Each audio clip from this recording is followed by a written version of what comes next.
Hello and welcome to all the men and women of the West. I'm Joe, and today I'm doing a very different kind of video. One more like some of them that I'm doing over on Nightmare Reviews, my horror channel. And I've been meaning to get into alternative fantasy movies and shows and whatnot for quite a while. Anyone who knows the channel knows that I really like that sort of thing. So, just to warn you all, this will become a permanent feature, as will the Ground of Blood videos. They will be continuing soon. But we do have plans for more Dragonlance. And specifically the Great Men of Krynn's podcast. I really want to get back to that one. And the Great Family stuff. We're going to be doing that.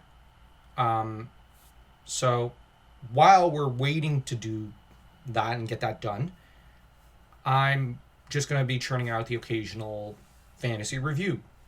So here it is, Arabian Nights from the year 2000 by Hallmark. Not many realize today that Hallmark used to specialize in really, really good fairy tale and fantasy movies, or miniseries as some call them. And this movie is one that is about 3 hours long.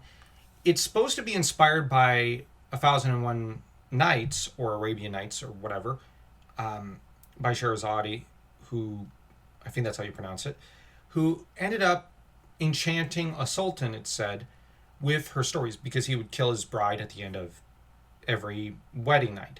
But he didn't with her because she told such great stories. She was supposed to have been basically the Arabic Shakespeare, in a way. And I've read those stories. They're brilliant. They're brilliant. Now, this movie is not at all accurate, and it follows Aladdin, or Aladdin, as we know him in the West. And it doesn't really seem to follow any other characters in the story, and Sherazade is the lead of the stories. So that we get a mythological interpretation of sorts of her and her sultan. And at the start, she's just a princess and he's a shoemaker.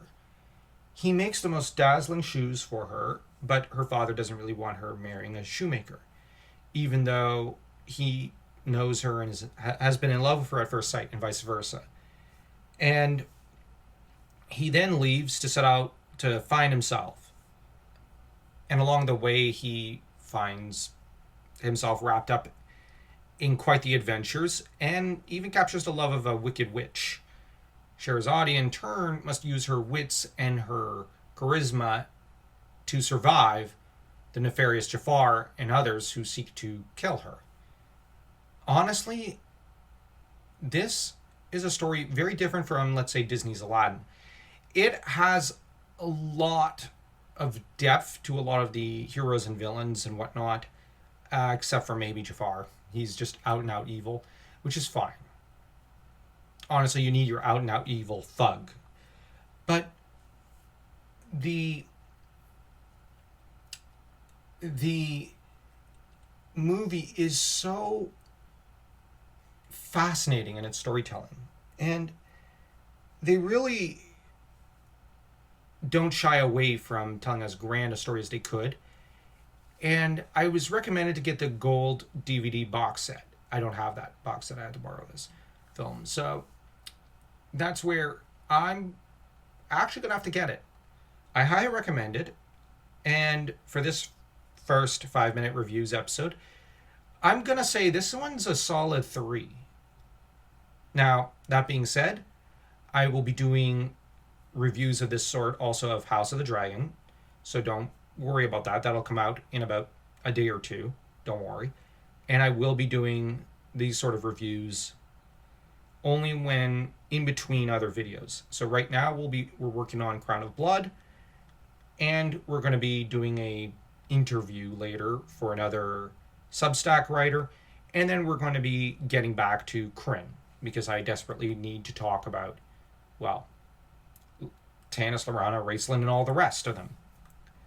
So, until next time, do take care, and don't forget to check out our book, Crown of Blood, and our Substack if you enjoy fantasy content of any and all sorts.